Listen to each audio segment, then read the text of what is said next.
You. And then Seth makes his way out to the beach. When he's at the beach, he starts throwing. He starts hanging out by the fire and just throwing kind of twigs into the fire.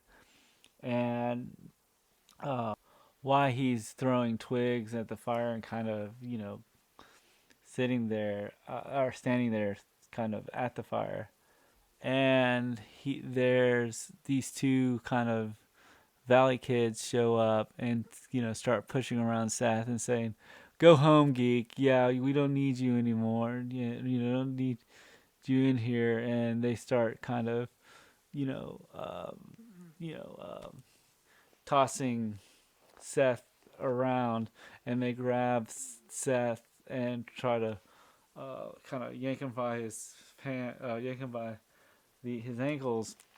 And while he's doing that, Seth or Ryan overhears that and runs down to the beach and tells him to let him go. He kind of stands up. Ryan starts to stand up for Seth, and then Luke sees Ryan and goes to the defense of the bullies and says, "Hey, what's your problem?" And Ryan is like, "Why don't you just put him down and let him go, and we can just he does it pretty calmly." And uh, he says, "You tell me." Then Luke and Ryan get into a fist fight on the beach, and Luke's cronies help beat up Ryan.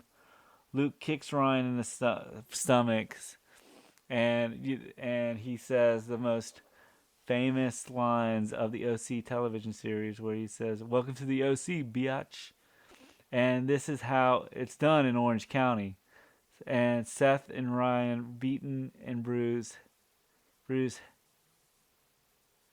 and a little tipsy, head back to the house. Seth, and so we see them coming out of getting to the house and sitting in the pool house on the couch, um,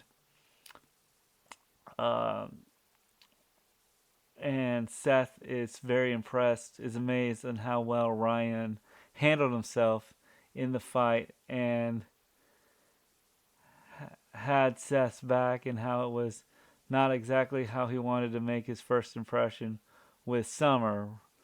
Ryan leaves Seth to take a smoke break on the balcony, and Seth is like completely wasted, and he needs to sleep it off. And so Ryan kind of goes to the balcony, and he takes a smoke break on the balcony and sees a car pull up over at the Cooper's residence. And Summer and Holly, drunk, carry an unconscious Marissa to the doorstep